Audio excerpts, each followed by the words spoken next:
یہ راستہ پیدا کر دے گا جہاں بالکل نظر نہیں آئے گا کہ کوئی راستہ، اللہ راستہ پیدا کر دے. بالکل نظر نہیں آ رہا تھا موسیٰ کے ساتھیوں کو کہ اب کیسے بچیں گے، نیچے لشکر آگے آگے سمندر ہے، اللہ نے راستہ پیدا کیا. خود حضرت ابو بکر کا جو حال ہو گیا تھا کہ حضور اگر انہوں نے ذرا بھی دیکھ لیا نیچے اپنے قدموں کی طرف بھی نگاہ ڈالی تو ہم نظر آ جائیں گے. آپ نے فرمایا لا تحزن ان اللہ معنا، راستہ نکالتا اللہ. پھر حضور گئے طائف، لیکن وہاں سے خالی ہاتھ آئے. مدینے میں اللہ نے خود ہی کھڑکی کھول دی، 6 آدمی ایمان لے آئے. آپ گئے نہیں اور وہاں انقلاب بھی آ گیا. عظیم.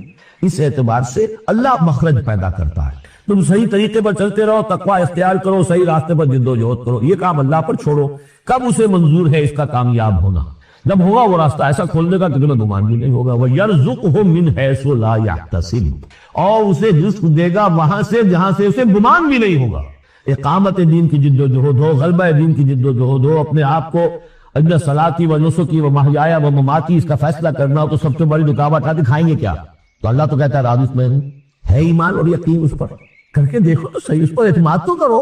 لیکن یہ اس پر اعتماد کرنا، توکل، بڑی مشکل بات. وہ تو جتنا ایمان ہوگا اتنا اعتماد ہوگا، اور گہرا ایمان ہوگا گہرا اعتماد ہوگا. وَمَن يَتَّقِ اللَّهَ يَجْعَل لَّهُ مَخْرَجًا وَيَرْزُقْهُ مِنْ حَيْثُ لَا يَحْتَسِبُ وَمَن يَتَوَكَّلْ عَلَى اللَّهِ فَهُوَ حَسْبُهُ. یہ تو ابھی تقوی والے کی بات ہے کہ وہ وہاں سے رزق دے گا جہاں سے اسے ملے گا بھی نہیں. اور جس نے اللہ پر توکل کر لیا تو وہ اس کے لیے بہت کافی ہو جائے گا. توکل کر کے تو دیکھو، حسبہ وہ اس کے لیے کافی ہے. یہاں تک فرمایا ہے حدیث میں من کان فی حاجت اخیہ کان اللہ فی حاجتہ. اگر کوئی مسلمان اپنے کسی بھائی کی ضرورت پوری کرنے میں لگ رہا ہے، اپنا وقت صرف کر رہا ہے، اللہ اس کی ضرورت پوری کرنے شروع کر دیتا. فکر ماں در کار ماں ہزار ماں، کار ساز ماں بے فکر کار ماں. یہ فارسی شاعری کے اندر یہ دینی حقائق ہے. کار ساز ماں بے فکر کار ماں، میرا کارساز میرے کاموں کی فکر کر رہا ہے، میں نے اپنے آپ کو اس کے کام کے لیے لگا دیا. وہ دنیا میں بھی ذرا سا بھی کوئی شریف انسان ہوگا، آپ اس کے ہو جائیں وہ آپ کو چھوڑ دے گا. پھر کہ شرافت ہو، مروت ہو اس میں. آپ اللہ کے بن کر تو دیکھیے. پھر وہ کارساز ہے، کارساز ماں بے فکر کار ماں، فکر ماں در کار ماں آزار ماں. جب میں اپنے معاملات کی فکر خود کرتا ہوں، کوئی نہ کوئی ٹھوکر کھاتا ہوں، کوئی نہ کوئی غلطی کرتا ہوں، آزار اپنے سر کے اوپر پھیلا کر لیتا ہوں. اپنے آپ کو حوالے کرو. اس کا نام ہے تفویض الامر الی اللہ. افوض امری الی اللہ ان اللہ بصیر بالعباد. ان اللہ بالغ امرہ، اللہ تعالیٰ تو اپنا معاملہ تو پورا کر کے ہی رہتا ہے. وہ تو دین کو غالب کرنا ہی ہے. کون اس کے اندر نفع کما گیا، کون محروم رہ گیا، یہ ان کی قسمت ہے. ابو بکر اور عمر اور عثمان اور علی اور عبد الرحمن ابن عوف یہ اپنی بازی جیت گئے. ابو جہل ابو لہب محروم رہ گئے. یہ تو اب ان کا معاملہ ہے. اللہ تو اپنی بات پوری کرا دے گا، اور اس دنیا کے ختم ہونے سے پہلے پورے پورے عرضی پر اللہ کا دین غالب ہوگا. یہ ہونا ہے. دیکھنا یہ ہے کہ تم اس بہتی گنگا میں کو ہاتھ دھونے کو تیار ہو یا نہیں، یا تم محرومین کی فہرست میں اپنے آپ کو لانا چاہتے. بس اپنا تن مندھن لگا دو اس کے اندر. تمہاری ہڈیوں کا چورا ہو کر بھی اس نئی تعمیر کی بنیادوں میں اگر لگ جائے تو بہت بڑی کامیابی. قد جعل اللہ لکل شیء قدرا، بہت عمدہ مقام ہے. اللہ نے ہر چیز کے لیے ایک اندازہ مقرر کیا ہوا ہے. کب اللہ کی مدد آئے گی، یہ جو اس نے طے کیا ہوتا ہے. You have to qualify, pre qualification conditions ہیں، تب مدد آئے گی. نہیں آتی مدد. اپنا سب کچھ لگا دو، پھر کہو کہ اللہ میری 15 برس کی کمائی کل میدان میں نے بھی ڈالی ہوئی ہے. 15 برس کی کمائی، دن کی اور رات کی کوششیں ہیں میری، صبح اور شام کی کوششیں ہیں میری. 15 برس دو میدان میں نے لا کے ڈالتے ہیں. تب پکارو اللہ کو. اپنا مال بچا کے رکھنا ہے، اپنے مستقبل کو بھی بچانا ہے، اپنی اولاد کو بھی بچانا ہے. اور اللہ کا دین غالب ہو جائے، کہیں نام لکھا کے کسی جماعت میں شامل ہو کر بڑا تین مار دیا. گویا کہ اللہ تعالیٰ تو جانتا ہی نہیں کتنی کنٹریبیوشن ہے، کتنا اثار ہے، کتنی قربانی ہے، کتنا وقت ہے، کتنی محنت ہے. اللہ جانتا ہے. باقی اس نے ہر چیز کا ایک اندازہ مقرر کیا ہوا ہے. اصل معجزہ کسے کہتے ہیں؟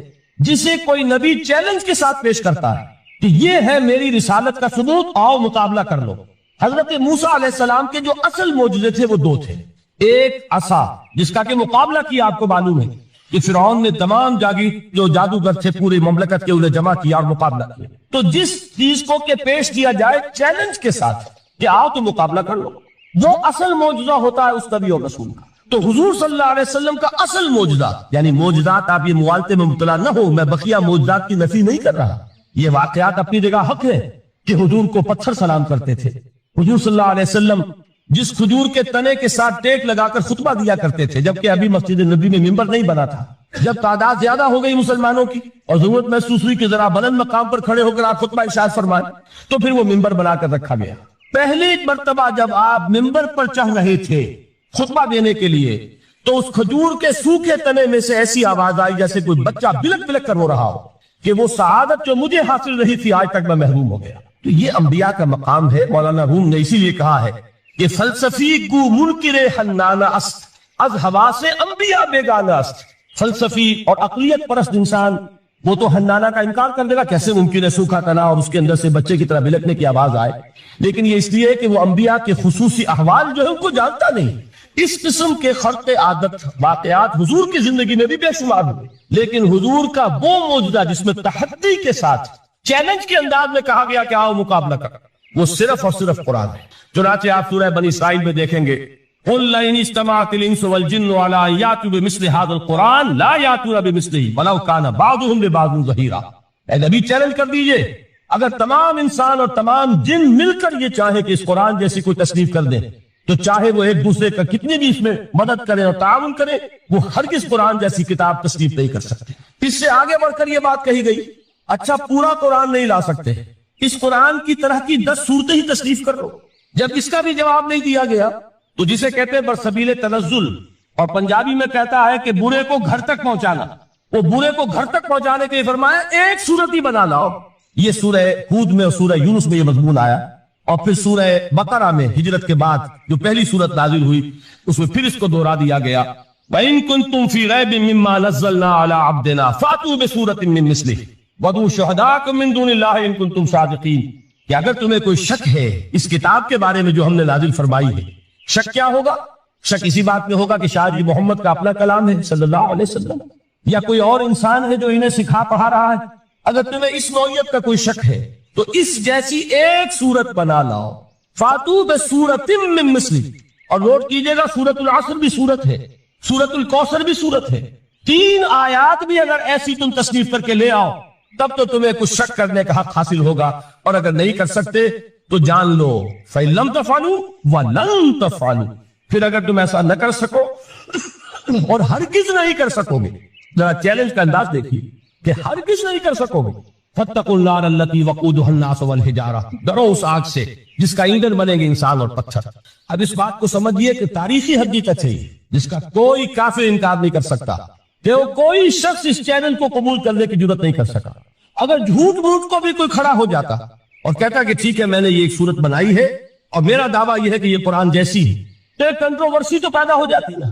کچھ لوگ چاہے کہتے کہ نہیں یہ قرآن کے سطح کی نہیں ہے، لیکن یہ کہ اس کا دعویٰ تو ہو جاتا. لیکن تاریخ یہ بتا رہی ہے کہ سرے سے کسی شخص نے اس کی جرات نہیں کی. اس درجے وہ قرآن سے مرعوب ہوئے. تو حضور کا سب سے بڑا معجزہ جو آج تک زندہ ہے، اس کو ذہن میں رکھیے. میں نے جو حضرت موسیٰ حضرت عیسیٰ کے معجزات گنوائے ہیں وہ در حقیقت ان کی اپنی ذات کے ساتھ تھے. ید بیضا موسیٰ کے ساتھ تھا. عصا معجزہ اس وقت تھا جب موسیٰ کے ہاتھ میں تھا. اس کے بعد 250 برس تک وہ صندوق سکینہ جو ہے، تابوت سکینہ، اس میں وہ عصا رکھا رہا. لیکن اب وہ معجزہ نہیں تھا، وہ سوکھی لکڑی تھی، اس کے سوا کچھ نہیں. تو تمام انبیاء و رسول کے معجزے ختم ہو گئے، وہ ان کی ذات کے ساتھ تھے. محمد الرسول اللہ کی رسالت دائمی ہے تا قیام قیامت، لہذا معجزہ بھی آپ کا دائمی ہے. وہ معجزہ آج بھی موجود ہے. البتہ میں ادھر ضرور توجہ دلاؤں گا کہ قرآن مجید کے اعجاز کے 3 پہلو ہیں. پہلا پہلو اور زیادہ تر اسی کی طرف توجہ زیادہ ہوئی ہے، وہ ہے قرآن کی فصاحت، بلاغت، ادبیت، اس کی چاشنی. ظاہر بات ہے کہ اس کا شعور اور ادراک صرف عربوں کو ہو سکتا ہے، بلکہ میرے خیال میں ناراض نہ ہو اہل عرب تو آج کے عربوں کو بھی نہیں ہو سکتا. یہ اسی دور کے عرب، ان کی اپنی جو اس وقت کی زبان تھی، اس زبان میں فصحاء، بلغاء، شعراء، خطباء، ان کو اتنا ذوق تھا کہ وہ باقی پوری دنیا کو کہتے تھے یہ گونگے ہیں، بولنا ہمیں آتا، خطیب ہم ہیں، شاعر ہم ہیں، خطبہ ہم دے سکتے ہیں، شعر ہم کہہ سکتے ہیں. باقی سب تو عجمی ہیں، گونگے ہیں. ان کے اندر نہ فصاحت ہے، نہ بلاغت ہے، نہ ان کے کلام میں چاشنی ہے، نہ اس کے اندر کوئی شکو ہے. یہ دعویٰ جنہیں تھا جب ان کے منہ بند ہو گئے قرآن کو سننے کے بعد کہ اس کلام کا کوئی مقابلہ ممکن نہیں ہے. جو ان کے سبع معلقہ کے شعراء میں سے آخری شاعر وہ ایمان لے آئے. اس کے بعد جب ان سے کہا گیا کہ اب آپ شعر نہیں کہتے، حضرت عمر نے ایک مرتبہ ان سے سوال کیا کیا بات ہے، اب آپ نے شعر کہنے چھوڑ دیے؟ تو ان کا جواب یہ تھا اب بعد القرآن، کیا آپ قرآن کے بعد بھی اس کا امکان ہے کہ کوئی شخص اپنی فصاحت اور بلاغت کا کوئی اظہار کرنا چاہے؟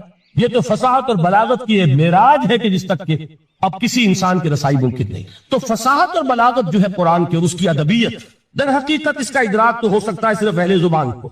ہم لوگ جو ترجموں سے پڑھتے ہیں، چاہے کتنی ہی گرامر پڑھ لیں، کتنی صرف و نحو پڑھ لیں، واقعہ یہ ہے کہ وہ جو ایک ہوتا ہے نفس پر جب انگلی آتی ہے تو جو ایک آپ کو فیل ہوتی ہے، وہ فیل ہم جو عجمی لوگ ہیں جن کی مادری زبان عربی نہیں ہے، وہ قرآن مجید کی فصاحت اور بلاغت کو اس طور سے نہیں سمجھ سکتے جیسے کہ اہل زبان سمجھ سکتے ہیں، اور خاص طور پر جیسے کہ اس زمانے کے اہل زبان نے سمجھا. آج چونکہ عربی زبان ویسے تو جو اس کی فصیح لینگویج ہے وہ جو کی تو اپنی اصل پر قائم ہے، وہ اسی قرآن کے دفعل اور قرآن کے صدقے قائم ہے. ورنہ دنیا میں کوئی دوسری زبان نہیں ہے کہ جو 1500 برس تک اتنی پیور رہ جائے، اس میں تبدیلی آتی. خود اردو جو ہے 300 برس کی اردو، دکن کی اردو، ذرا اس کو کبھی پڑھیے تو آپ حیران ہوں گے کہ یہ اردو زبان ہے اور آج کی اردو کوئی اور ہے. یہ صرف 200-250 برس کے اندر یہ انقلاب اردو میں ہو چکا ہے. عربی زبان 1500 برس سے وہ قائم ہے اپنی اسی جگہ پر، اور وہ صرف قرآن کا اعجاز اور قرآن کا صدقہ ہے. لیکن باقی جو اصل میں بولی جانے والی زبانیں ہیں وہ بہت بدل چکی ہیں. لہذا تمام اہل عرب کے لیے بھی اب قرآن کے اس پہلو کو صحیح طور پر سمجھنا ممکن نہیں. قرآن کی جو اعجاز کے 2 پہلو ہیں وہ ہے در حقیقت جو میری اور آپ کی توجہ کے خاص طور پر در حقیقت حقدار ہے، اور ہمیں ان کی طرف توجہ کرنی چاہیے. بدقسمتی سے اس کی طرف عام طور پر علماء نے توجہ نہیں کی. اس کی صرف ادبیت ہی کا چرچا ہوتا ہے. اصل میں قرآن مجید علم انسانی کے معراج، فکر، فلسفہ، حکمت، قرآن کی ابدی حکمت، قرآن کا ابدی فلسفہ، قرآن انسانی مسائل کا جو حل دیتا، قرآن نے سوشل سائنسز میں جس طریقے سے رہنمائی کی ہے، یہ 2 پہلو ہیں اس کے اعجاز کے، جس کی کہ آج ہمیں ضرورت ہے کہ ہم اس کا شعور اور ادراک حاصل کریں. اس کے ضمن میں خاص طور پر علامہ اقبال کا نام لینا چاہتا ہوں. میرے نزدیک اس دور میں قرآن مجید کے اس اعجاز اور اس کے ایک معجزہ ہونے کے لیے سب سے بڑی دلیل علامہ اقبال کی شخصیت ہے. وجہ کیا ہے کہ علامہ اقبال علماء کے طبقے میں سے نہیں تھے. ظاہر بات ہے کہ جن کا پورا جو ہے جن کی زندگی گزرتی ہو قال اللہ قال الرسول میں، ان کے دلوں میں عظمت قرآن کی، ان کے دلوں میں حضور کی محبت، یہ تو سمجھیے کہ ہونی ہی چاہیے. ان کے شب و روز اسی میں گزرتے ہیں.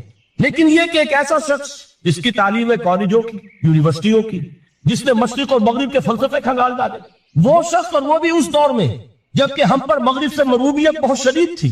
آج تو وہ مروبیت بہت کم ہو چکی ہے. آج تو ہمارا عام نوجوان جو ہے وہ آنکھوں میں آنکھیں ڈال کر بات کرتا، اس میں خود اعتمادی ہے. ہمارا بھی اپنا ایک معاشی نظام ہے، ہمارا اپنا ایک سیاسی نظام ہے، ہمارا ایک اپنا سماجی نظام ہے، ہماری اپنی سوشل ویلیوز ہیں. آج کا نوجوان الحمدللہ احیاء اسلام کی وہ جد و جہد جو ہے وہ مرحلہ در مرحلہ بہرحال آگے بڑھ رہی ہے. وقت لگے گا، لیکن یہ کہ اس میں یقیناً ترقی ہوئی ہے. اسی کا مظہر یہ ہے کہ خود اعتمادی ہے. We have confidence. ہم جانتے ہیں کہ اسلام ایک دین ہے، مکمل دین ہے، اس کے پاس زندگی کے تمام مسائل کا حل ہے. لیکن یہ ہے آج 1985 کی بات. علامہ اقبال اس صدی کے آغاز میں گئے ہیں یورپ، جبکہ ہم محکوم تھے انگریز کے. ایک حاکم قوم کے ہاں جا کر اس سے مروبیت کتنی شدید اس وقت تھی. جو جاتا تھا اکثر و بیشتر جو ہے واپس آتا تھا تو کھڑے ہو کر پیشاب کرنا ضروری سمجھتا تھا، اس لیے کہ اس نے وہاں پر لوگوں کو یہی کرتے دیکھا. ان کا لباس، ان کی وضع پتا، ان کی تہذیب، ان کا تمدن، ہر طرح سے ان کے گن گاتا ہوا، ان کے لیے وہ بہت قصیدے جو ہے تعریف کے کہتا ہوا آتا تھا. لیکن ایک علامہ اقبال کی شخصیت وہ ہے کہ وہ انا نحن نحیی الموتى ونکتب ما قدموا وآثارهم، یقیناً ہم ہی ہیں کہ جو زندہ کریں گے مردوں کو. انا نحن نحیی الموتى ونکتب، اور ہم لکھ رہے ہیں ما قدموا، جو کچھ کہ انہوں نے آگے بھیجا. یعنی انسان مرنے سے پہلے اپنی زندگی میں جو اعمال بھیج رہا ہے، جو اس کے اعمال نامے میں درج ہو رہے ہیں، جو کریڈٹ اور ڈیبٹ ہو رہا ہے. وآثارهم، اور اپنے پیچھے جو وہ اثرات چھوڑ گئے. کسی نے کوئی کسی نیک کام کا آغاز کیا ہے تو ظاہر بات ہے اس کے بعد اس کام کا تسلسل ہے تو اس کام کا اجر و ثواب اس کے حساب میں لکھا جاتا رہے گا جب تک کہ وہ نیک کام دنیا میں جاری رہے گا. اسی طرح کسی نے کسی بے حیائی کے کام کا آغاز کیا ہے، کسی نے کوئی اور اسی طرح کی شرارت جو ہے وہ شروع کی ہے، تو جہاں تک یہ شرارت دنیا میں رہے گی اس کے اثرات جہاں تک پہنچیں گے تو اس کے حساب میں جو ہے اس کا جرم جو ہے اس کے ہاں بھی لکھا جاتا رہے گا. تو نکتب ما قدموا وآثارهم، ہم لکھ رہے ہیں جو کچھ انہوں نے آگے بھیج دیا ہے وہ بھی، اور جو ان کے آثار ہیں جو یہ پیچھے چھوڑ کر آئیں گے اثرات اپنے اعمال کے، چاہے وہ اعمال بد ہے یا نیک، ہم لکھ رہے ہیں.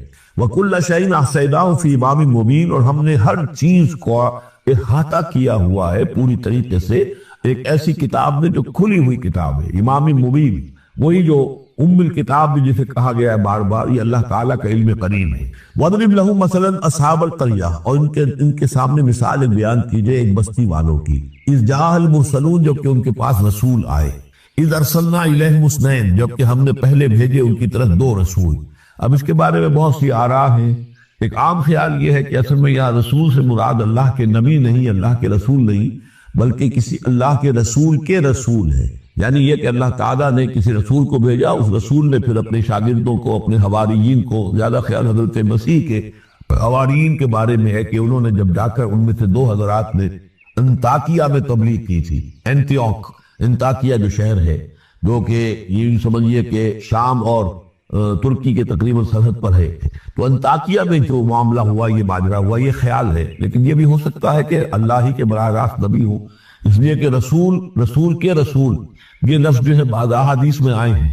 حضور نے جب مدینہ تشریف لائے تھے آپ صلح حدیبیہ کے بعد، وہاں چونکہ آپ نے بیعت لی تھی مسلمانوں سے، بیعت جو صحابہ کرام نے کی تھی بیعت رضوان، تو مدینے آ کر پھر آپ نے خواتین سے بھی بیعت لی، اس کے لیے حضرت عمر کو بھیجا کہ جاؤ تم میری طرف سے، میری جانب سے تم بیعت لے لو۔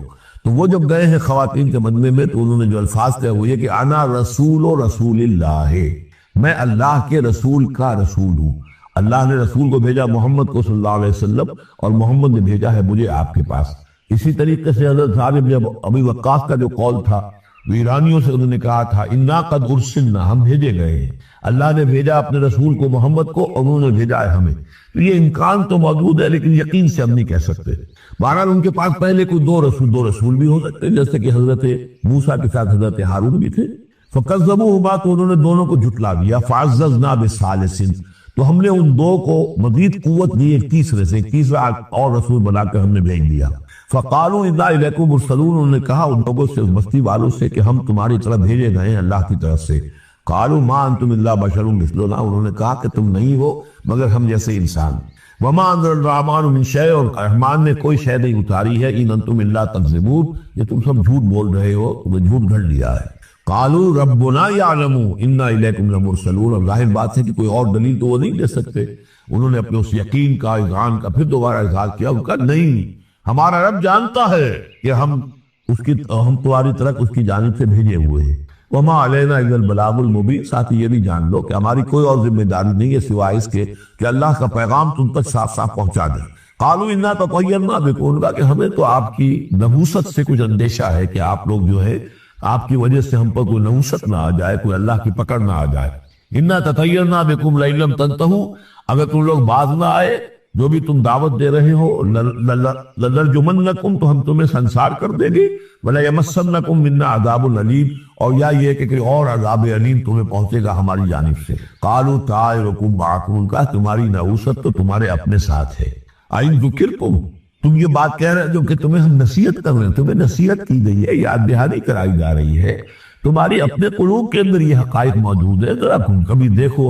وفی انفسکم افلا تبصرون، ہم تو صرف یاد دہانی کرانے کے لیے آئے ہیں۔ این ذکرتم بل انتم قوم مسرفون، لیکن یہ کہ تم لوگ جو ہو بہت ہی حد سے بڑھ جانے والے ہو۔ وجاء من اقصى المدینۃ رجل یسعى، اب اس بستی کے لوگوں میں سے ایک شخص آیا دوڑتا ہوا، اور بستی کے پرلے سرے سے۔ قال یا قوم اتبعوا المرسلین، تو انہوں نے کہا، اس شخص نے آ کر کہا، میری قوم کے لوگوں، ان رسولوں کی بات کا اتباع کرو، ان کی پیروی کرو، ان کو مانو، ان کی تصدیق کرو۔ اتبعوا من لا يسألكم اجرا، دیکھو انہوں نے تم سے کوئی اجرت نہیں مانگی، تم سے کوئی اور کسی شے کا تقاضا نہیں کیا، پیروی کرو ان کی جو تم سے کسی اجر یا اجرت کے طالب نہیں۔ وہم مہتدون، اور دیکھو ان کی سیرتیں دیکھو، جو کردار دیکھو، یہ لوگ جو ہے ہدایت یافتہ ہے، ان کی شخصیت ہے، ان کی سیرتیں۔ وما لی لا اعبد الذی فطرنی، اور اس شخص نے، یہ بستی والوں میں سے وہ شخص ہے، اس نے کہا مجھے کیا سبب ہو سکتا ہے کہ میں نہ بندگی کروں اس ہستی کی جس نے مجھے پیدا کیا ہے۔ یہی تو دعوت لے کر آئے ہیں کہ خدا واحد کی بندگی کرو، تو کیا رکاوٹ ہے؟ مان لیا، کیا سبب ہو سکتا ہے لائق مجھے کہ میں نہ پوجوں اور نہ پرستش کروں اس کی کہ جس نے مجھے پیدا کیا، وَإِلَيْهِ تُرْجَعُونَ، اور اسی کی طرف تمہیں لوٹا دیا جائے گا۔ أَتَّخِذُ مِن دُونِهِ آلِهَةً، کیا میں اس کے سوا کچھ معبودوں کو مانوں، کچھ گاڈ اینڈ گاڈیسز کا اقرار کروں؟ إِن يُرِدْنِ الرَّحْمَنُ بِضُرٍّ لَا تُغْنِ عَنِّي شَفَاعَتُهُمْ شَيْئًا، اگر رحمان میرے بارے میں کوئی فیصلہ کر لے، مجھے کوئی ضرر پہنچانے کا، نقصان پہنچانے کا، تو ان کی سفارش مجھے کچھ نہیں بچا سکتی اللہ کی اس پکڑ سے، اور اللہ کی طرف سے اللہ کی جو بھی فیصلہ ہو جائے گا اس سے ولا ينقذون، نہ وہ مجھے چھڑا سکیں گے۔ انی اذا لفی ضلال مبین، تو ایسی عاجز ہستیوں کو میں خدائی میں شریک کر دوں اور ان کو بھی میں مان لوں تو میں تو اس وقت بہت ہی بھٹکے ہوئے لوگوں میں سے ہو جاؤں گا۔ یہ بات جب انہوں نے کہی انی آمنت بربکم فاسمعون، دیکھو سن لو، میں تو ایمان لایا تمہارے رب پر، یعنی جن کی طرف بلانے کے لیے یہ تینوں رسول اللہ نے بھیجے ہیں، یہ اللہ کے رسول کی طرف سے جو تین پیغامبر ایلچی آئے ہیں توحید کی دعوت دینے کے لیے، تم مانو نہ مانو سن لو، میں ایمان لایا۔ انی آمنت بربکم فاسمعون، اس سے معلوم ہوتا ہے کہ اتنا غصہ چڑھا، رسول تو باہر سے آئے تھے، ان پر تو اتنی زیادہ ان کو کوئی بہت زیادہ جو ہے غصہ نہیں آیا تھی، اپنے میں سے جب ایک آدمی جب اس نے تصدیق کی ہے تو ان کا غصہ جو ہے وہ ایسا ہوا کہ وہ اس کو ضبط نہیں کر سکے، قیل ادخل الجنہ، یعنی انہوں نے فوراً اسے قتل کر دیا۔ اور جب قتل ہو جاتا ہے کوئی اللہ کی راہ میں، تو چونکہ جو مقتول ہے اللہ کی راہ میں، جس کو ہم شہید کہتے ہیں، اس کے لیے انتظار نہیں ہے یوم حشر کا، بلکہ وہ سیدھا جنت میں اسی وقت جاتا ہے۔ قیل ادخل الجنہ، کہہ دیا گیا داخل ہو جاؤ جنت میں۔ قال یا لیت قومی یعلمون بما غفر لی ربی وجعلنی من المکرمین، اس نے کہا کاش کہ میری قوم کو معلوم ہوتا کہ میرے رب نے کیسی میری مغفرت فرمائی ہے اور مجھے کیا میرا اعزاز و اکرام ہوا ہے جنت کے اندر، وجعلنی من المکرمین، مجھے تو باعزت لوگوں میں شامل کر دیا اللہ نے۔ تو چنانچہ اس کو تو نقشہ آپ خود جو ہے اس کو ویژولائز کیجئے، جو بھی وہ شخص تھا، اس کی کوئی بیوی ہوگی وہ رو رہی ہوگی، اس کے بچے ہوں گے وہ رو رہے ہوں گے، اس کے ماں باپ اگر تھے تو وہ جو ہے ان کو غشی طاری ہو رہی ہوگی کہ ہمارا بیٹا جو ہے اس طرح ہلاک کر دیا گیا۔ لیکن اب جو یہ غیب کا پردہ ہمارے اور وہ جو عالم غیب ہے اس میں جو حائل ہے، تو یہاں جو رو رہے ہیں ادھر وہ جو اللہ کا بندہ وہ کہہ رہا ہے کاش میری قوم کو معلوم ہو جائے، کہ انہیں تو پھر افسوس نہ کرے گی کہ مجھے تو اللہ نے کیا اعزاز و اکرام جو عطا کیا ہے اور کیا میری مغفرت کی ہے۔ قیل ادخل الجنہ قال یا لیت قومی یعلمون بما غفر لی ربی وجعلنی من المکرمین وما انزلنا علی قومہ من بعدہ من جند من السماء، اور پھر ہم نے نہیں نازل کیا اس کی قوم پر اس کے بعد کوئی لشکر آسمان سے، وما کنا منزلین، اور ہمیں کوئی فوج اتارنے کی ضرورت نہیں ہوا کرتی، ان کانت الا صیحۃ واحدۃ فاذا ہم خامدون، وہ تو بس صرف ایک چیخ تھی، ایک چنگھاڑ تھی، ایک بڑی آواز تھی، اور اس کا نتیجہ یہ نکلا کہ وہ سب کے سب بجھ کر رہ گئے، جیسے آگ بھڑک رہی ہو اور ایک دم بجھ جائے، ختم ہو گئے۔ یا حسرت علی العباد، حسرت ہے، افسوس ہے بندوں کے حال پر، ما یاتیہم من رسول اللہ کانوا بہ یستہزئون، نہیں آتا ان کے پاس کوئی بھی رسول مگر یہ کہ